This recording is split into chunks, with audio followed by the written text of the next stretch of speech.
오늘 아침에는 우리가 두 군데 본문을 함께 나눕니다. 먼저 여호수아 10장 7절부터 10절까지 말씀을 함께 읽겠습니다. 여호수아는 정예 부대를 포함한 전군을 이끌고 길갈에서 진군하여 올라갔다. 그때 주님께서 여호수아에게 말씀하셨다. 그들을 두려워하지 말라. 내가 그들을 너희 손에 넘겨주었다. 그들 가운데서 한 사람도 너를 당할 수 없을 것이다. 길갈에서 떠난 여호수아의 군대는 밤새도록 진군하여 기습작전을 폈다. 주님께서 이스라엘 군대 앞에서 그들을 혼란에 빠지게 하시니 여호수아는 기브온에서 그들을 크게 무찔러 승리하였다. 그는 벳호론의 오르막길에 따라서 아세가와 막게다까지 추격하여 그들을 무찔렀다. 마태복음 20장 25절부터 28절까지 한 절씩 교독하겠습니다. 예수께서는 그들을 곁에 불러놓고 말씀하셨다. 너희가 아는 대로 이방 민족들의 통치자들은 백성을 마구 내리누르고 고관들은 백성에게 세도를 부린다. 그러나 너희끼리는 그래서는 안 된다. 너희 가운데서 위대하게 되고자 하는 사람은 누구든지 너희를 섬기는 사람이 되어야 하고 너희 가운데서 으뜸이 되고자 하는 사람은 너희의 종이 되어야 한다. 인자는 섬김을 받으러 온 것이 아니라 섬기러 왔으며 많은 사람을 위하여 자기 목숨을 몸값으로 치러 주려고 왔다. 오늘은 저희가 구약 여호수아와 신약 마태복음 말씀을 함께 나눕니다. 오늘 말씀을 통해서 여러분들의 성경을 보는 눈이 한 단계 좀 업그레이드 되시기를 바랍니다. 왜냐하면 우리는 보통 한 가지 본문을 놓고 그 본문의 뜻이 의미가 무엇인지 거기서 메시지를 찾는데 우리는 구약에 일어난 한 가지 사건을 신약 예수님의 말씀과 교훈을 통해서 비추어 보고 또한 21세기 지금 우리의 현실 속에 적용하는 그런 이런 좀 수준 높은 그런 말씀을 우리가 함께 나누려고 합니다. 여러분 잘 아시는 것처럼요. 오늘 말씀은 여호수아와 함께 이스라엘 백성들이 가나안을 정복하는 전쟁 이야기입니다. 그런데 오늘 그 사건이 보여주는 것처럼 여호수아와 함께 하나님이 그들과 함께 하신 이스라엘 백성들이 그 아모리 족속의 연합군을 무찔렀다. 하나님께서 크게 이기게 하셨다라는 그런 사건이죠. 자, 이 말씀을 우리 함께 나누고 이 본문만을 놓고 우리가 메시지를 나눈다면 지금도 하나님이 우리와 함께 하시면 우리는 이깁니다. 우리는 승리합니다. 라고 전할 수 있겠죠. 실제적으로 여러분 많은 분들이 그렇게 메시지를 전하고 있습니다. 하나님이 기쁜 우리 교회와 함께 하시면 우리가 나가서 싸울 때 하나님은 분명히 이기게 하실 줄 믿습니다. 그런데 여기서 나아가서 이것을 현실 문제에 적용하시는 겁니다. 실제적으로 지금 이 순간에도 일어나고 있는 전쟁, 이스라엘과 팔레스타인이 서로 전쟁을 벌이고 있습니다. 우크라이나 땅에서 러시아와 서로 전쟁을 하고 있습니다.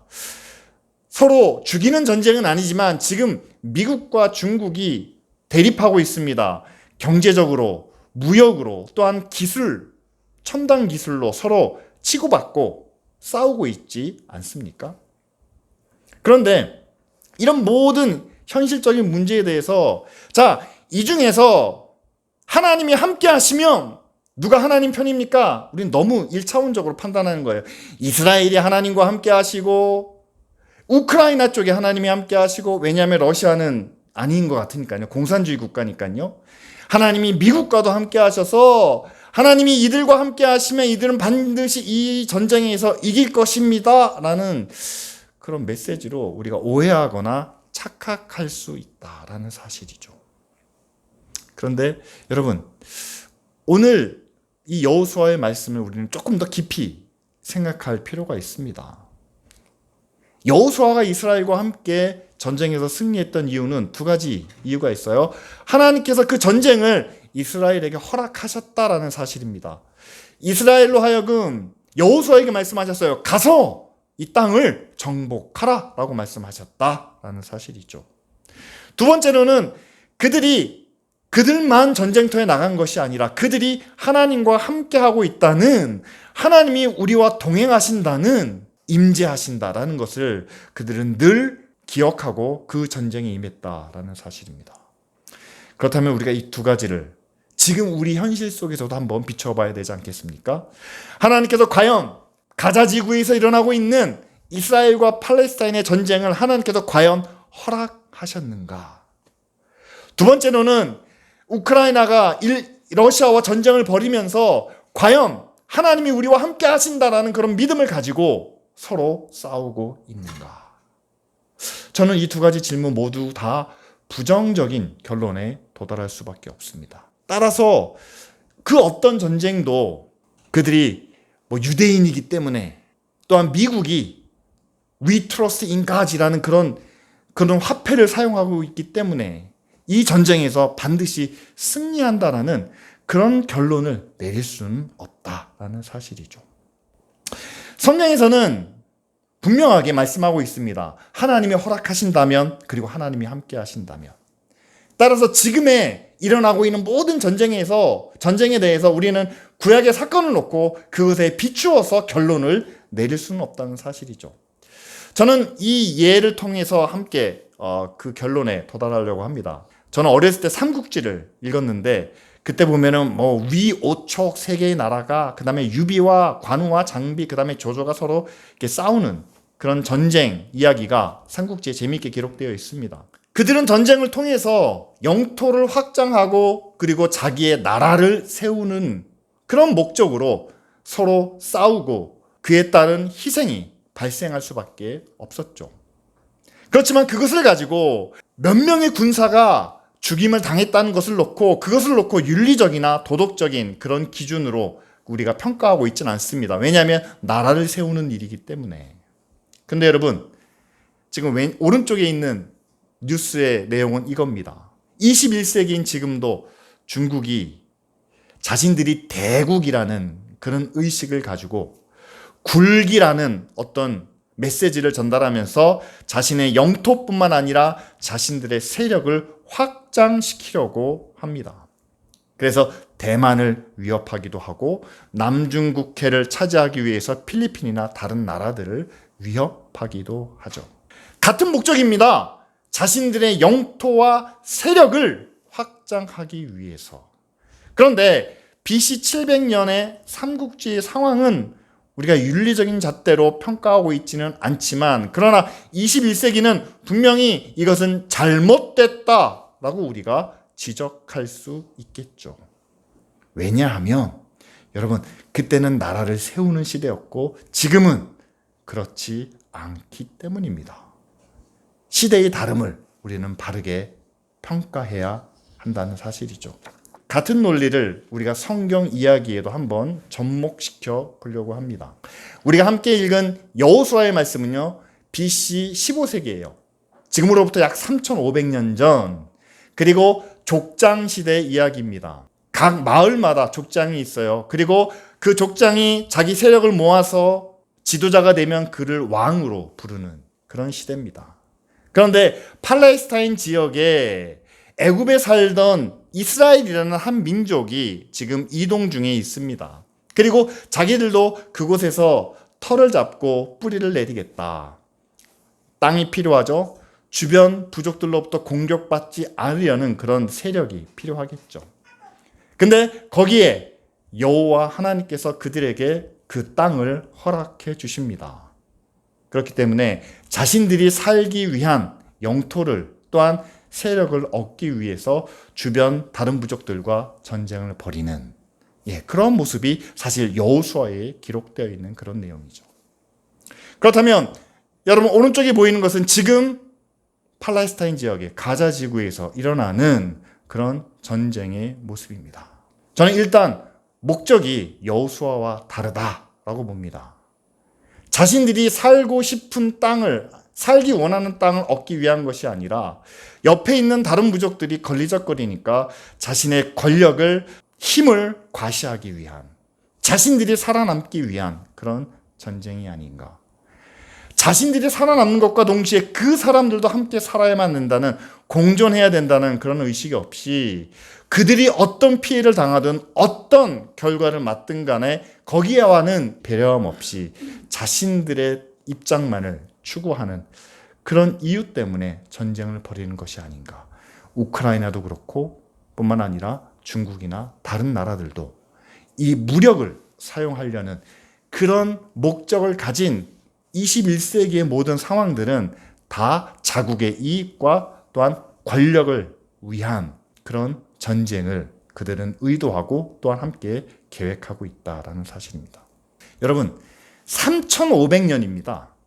그 당시는 부족 국가였습니다. 그러나 지금은 모든 나라들이 어떤 제도와 체계를 갖춘 현대 민주 국가를 우리가 함께 살고 있죠. 저는 이런 시대적인 차이보다도 더 중요한 변화가 있다라고 생각을 합니다. 그것은 바로 예수 그리스도가 이 땅에 오시는 그 사건이죠. 유대인들은 지금도 유대주의를, 시오니즘을 주장을 합니다. 그것은 바로 하나님께서 우리를 택하셨고 그리고 하나님께서 이 땅을 우리에게 주셨다라고 주장하는 거죠. 예수님도 유대인이십니다. 특별히 예수님은 본인 스스로가 나는 하나님의 아들이다 라는 그런 의식을 가지고 계셨습니다.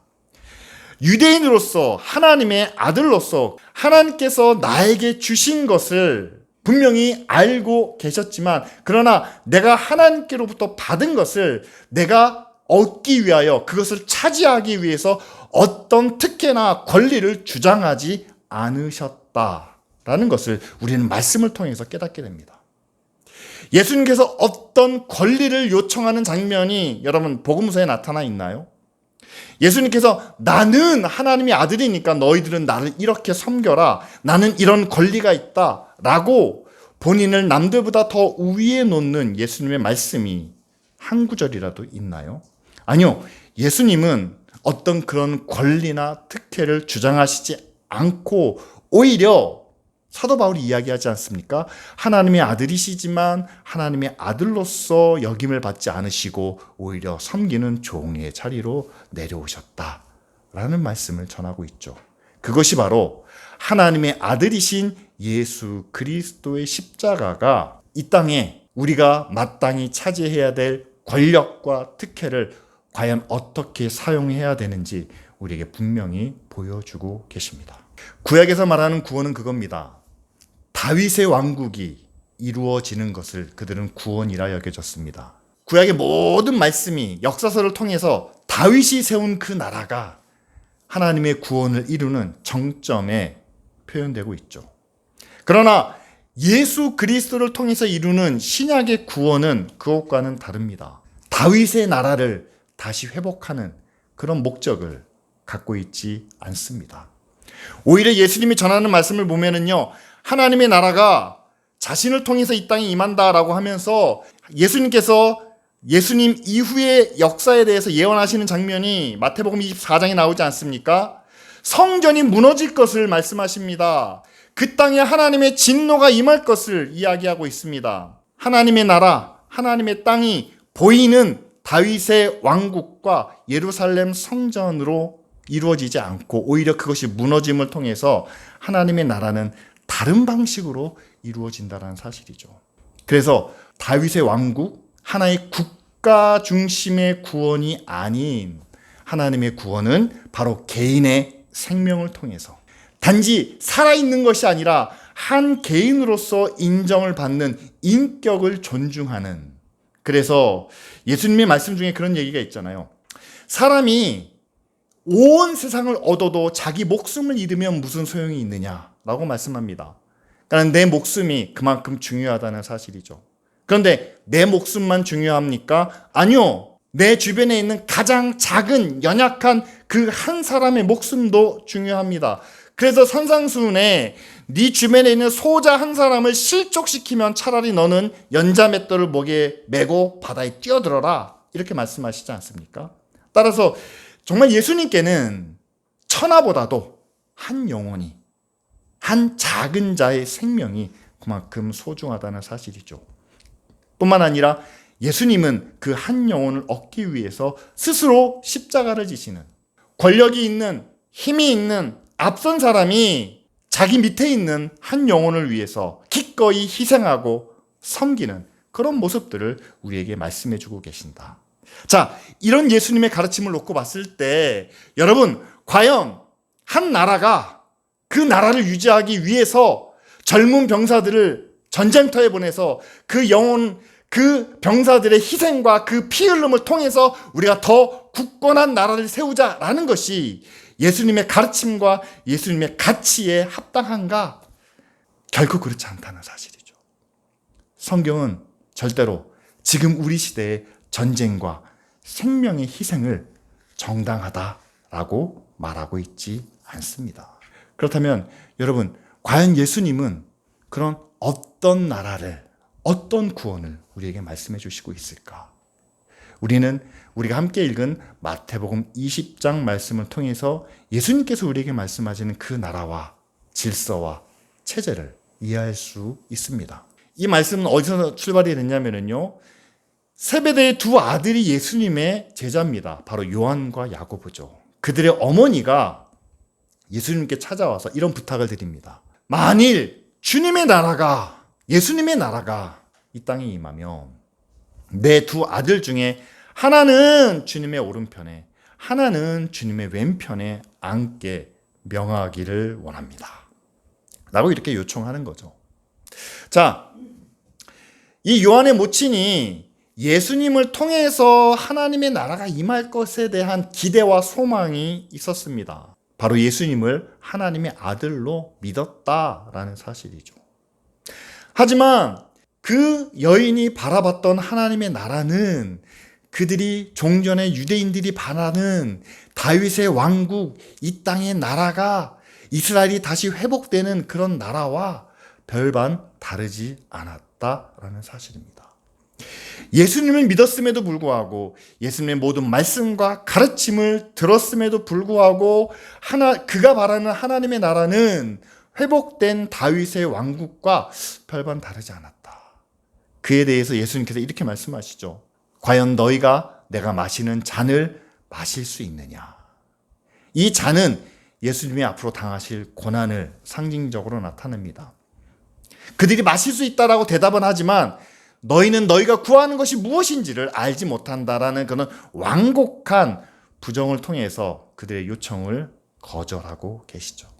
그러면서 이제 제자들에게 전해주시는 하나님 나라는 바로 이런 것이다 라고 말씀하시는 내용이 오늘 우리가 함께 읽은 말씀입니다.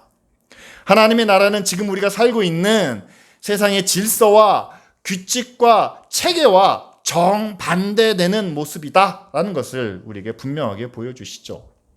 기존 우리가 살고 있는 질서는 어떻습니까? 통치자들이 힘을 가지고 있습니다.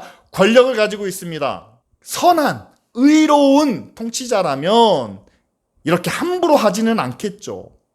그러나 그렇지 못한 많은 통치자들이 백성들을 억압하고 내리누릅니다. 고관, 상류층, 기득권층은 백성들에게 세도를 부립니다. 자기를 위해서 권력을 사용하죠. 또한 더 큰 권력을 얻기 위해서 권력을 사유화하죠. 결과적으로 권력이 최고다, 높은 자리가 최고다라는 그런 권력 지향적인 사회를 만들어가는 것이 세상입니다.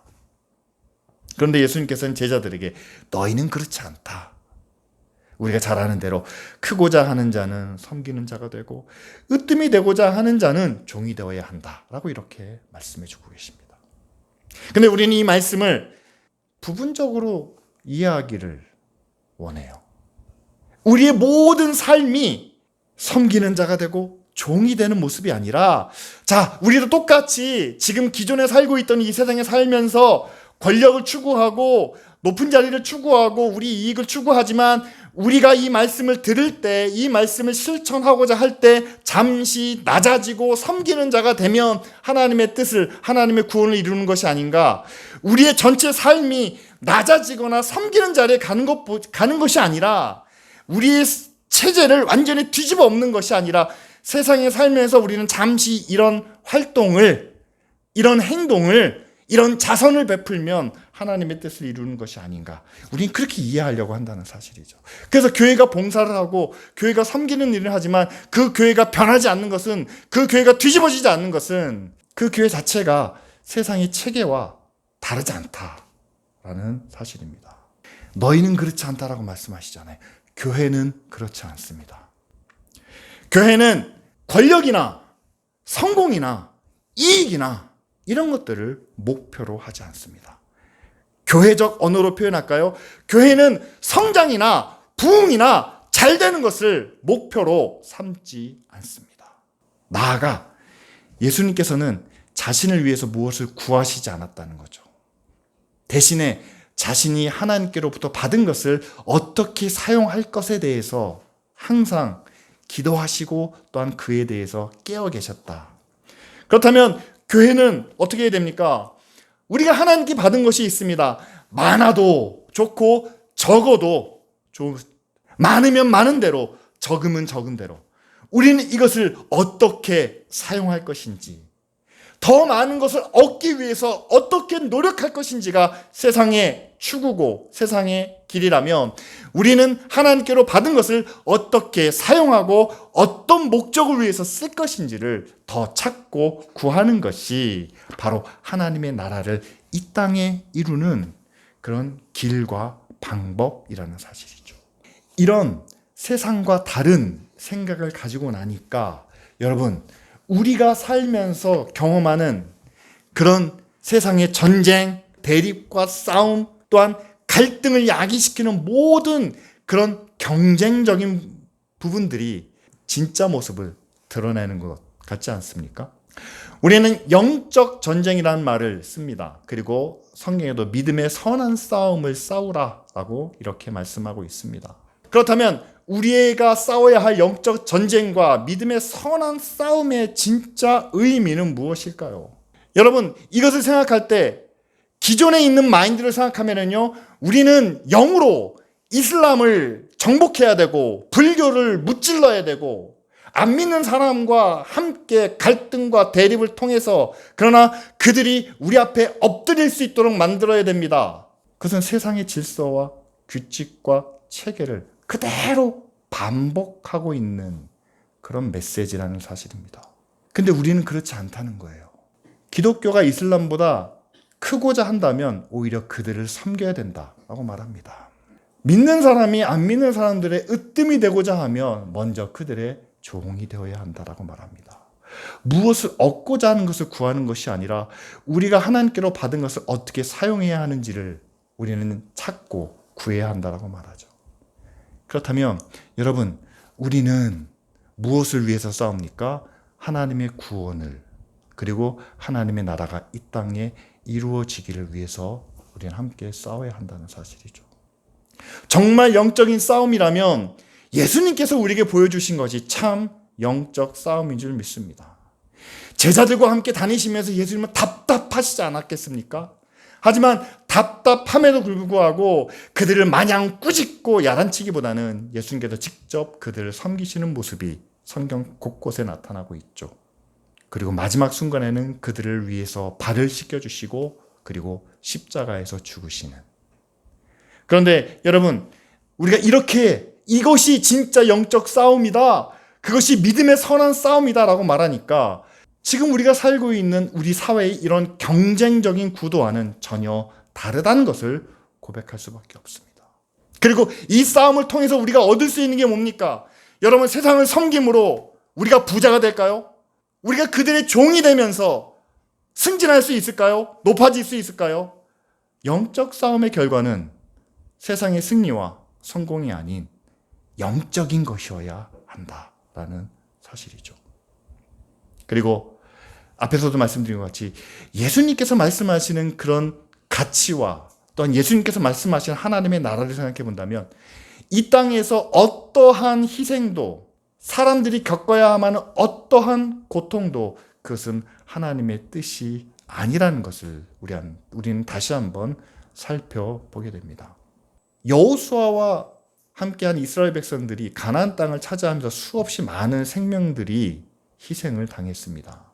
따라서 지금도 불가피한 희생은 어쩔 수 없다, 우리 이렇게 생각할지 모르겠어요. 하지만 창세기 9장을 보면은요, 하나님께서 이 피는 생명의 상징으로 여기셨습니다. 그래서 하나님께서는 반드시 피를 흘린 자에게는 그 피를 찾으신다라는 구절이 있습니다. 다시 말하면 누군가에게 피 흘림, 생명을 빼앗는 일이 있다면 그에 대한 책임을 하나님은 반드시 물으신다라는 사실이죠. 자기 동생을 죽인 가인에게 하나님께서는 그 피값을 찾으셨습니다. 또한 열왕기에 나오는 북이스라엘의 아합과 이세벨이 포도원 하나 차지하려고 나봇이라는 사람을 죽이게 되죠. 그런데 어떻습니까? 하나님께서 그 피값을 그들에게 물으시는 장면이 분명하게 기록되어 있지 않습니까? 지금도 역시 마찬가지입니다. 어떤 이유에선가 어떤 목적으로든 죄 없는 민간인이 희생을 당했다면, 특별히 어린아이들이 피를 흘리게 되었다면 성경에 나타난 그 말씀대로 하나님께서는 반드시 그 피값을, 그에 대한 책임을 물으실 줄 믿습니다. 그렇다면 우리가 지금 바라보고 있는 이 땅의 전쟁, 꼭 총과 칼을 든 것이 전쟁이 아니고 치열한 경쟁을 통해서 상대방의 인격을 짓밟고 또한 상대방의 가정을 깨트리고 또한 그 삶을 망가뜨리는 그런 경쟁도 우리 사회에는 많이 있죠. 이 전쟁과 경쟁에 대해서 과연 우리는 어떠한 견해를 가져야 되는가? 과연 성경이 우리에게 무엇을 말씀하고 있는가? 저는 에베소서 6장 12절 말씀에 우리의 싸움은 혈과 육이 아니다라는 이 구절을 함께 기억하길 원합니다. 여러분, 우리의 싸움은 혈과 육이 아니기 때문에 영적인 싸움이라고 이야기를 하죠. 세 가지가 영적이어야 됩니다. 싸우는 목적이 하나님의 나라와 구원을 위한 것이어야 되고, 두 번째는 방법이, 상대를 죽이는 것은 하나님의 영적 싸움은 절대로 아닙니다. 상대를 멸망시키는 것은 하나님이 기뻐하시는 일이 될 수가 없습니다. 마지막으로 그 결과가, 영적 싸움을 싸운 결과가 어떻게 해야 될까요? 내가 살고 상대방이 죽는 것이 세상의 싸움이라면 나도 살고 상대방도 사는 것이 바로 영적 싸움의 결과여야 한다는 사실이죠. 우리는 내가 권력과 내가 가장 큰 이익을 거두면 그 싸움은 어떤 싸움이어도 나는 반드시 이겨야만 한다라는 그런 의식을 가지고 살아갑니다. 그러나 여러분, 권력과 이익을 얻는 싸움은 우리는 흔히 그래요. 하나님이 함께 하시면 이라는 단서를 붙입니다. 그런데 앞에서도 말씀드렸죠. 우리가 하나님의 선한 싸움을 싸워야지, 우리의 싸움에 하나님을 끌어들이는 것은 우리의 잘못된 위선이고 또한 교만이라는 사실이죠. 내가 얻기 위한 싸움에 하나님을 개입시키지 마시기 바랍니다. 그것은 바로 우리의 육을 위한 싸움이기 때문이죠. 두 번째 말씀은 로마서 12장 17절과 21절 말씀입니다.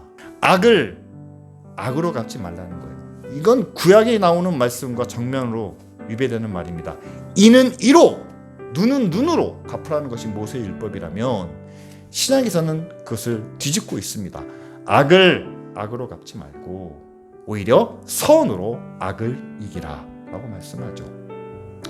여러분, 어떻게 선행이 악을 이길 수 있을까요? 어떻게 정의가 불의를 이길 수 있을까요? 우리가 더 큰 힘을 가지면 악을 이길 수 있지 않습니까? 여러분, 그런데요, 선이 아무리 큰 힘을 가져도 악을 이기는 일은 쉽지 않습니다. 왜냐하면 선은 악을 행하지 않기 때문이죠. 우리의 선함이 그 악한 사람들을 부끄럽게 해야, 아무리 해도 우리가 그들과 같아지지 않는, 우리가 그들과 같은 수준으로 낮아지지 않는 모습을 통해서 그들이 포기하고 스스로 돌아가도록 만들어야, 바로 예수님께서 십자가에서 보여주신 모습이죠. 십자가 앞에서 많은 제사장들이, 바리새인들이 예수님을 손가락질하면서 욕했습니다. 그런데 예수님께서는 거기에 아무런 대꾸를 하지 않으셨죠. 많은 사람들은 예수님이 죽은 모습을 보고 우리가 이겼다라고 하면서 돌아갔을지 모릅니다. 그러나 예수님은 끝내 사망을 이기신 것처럼 그 유대인들을, 그 제사장들을, 그 바리새인들을 결국 자기 발 아래 두시는 놀라운 영광을 얻지 않으셨습니까? 따라서 우리도 사랑으로 미움을 이겨야 하겠죠. 용서로 우리를 괴롭히는, 우리를 핍박하는 자들을 우리가 이겨야 되겠죠. 우리는 나눔과 섬김으로 자기 욕심만을 추구하는 그 세상과 내 것을 빼앗으려고 애쓰는 그들을 이길 수 있는 그런 믿음이 저와 여러분들에게 필요한 줄 믿습니다. 오늘 여호수아의 말씀과 그리고 예수님께서 말씀하신 마태복음 20장 말씀을 우리가 함께 기억하기를 원합니다. 하나님은 우리 시대에 그 어떤 전쟁과 대립과 갈등을 원하시지 않는다 라는 사실을 함께 기도하기를 원합니다. 지금 이 시간에도 전쟁은 일어나고 있습니다.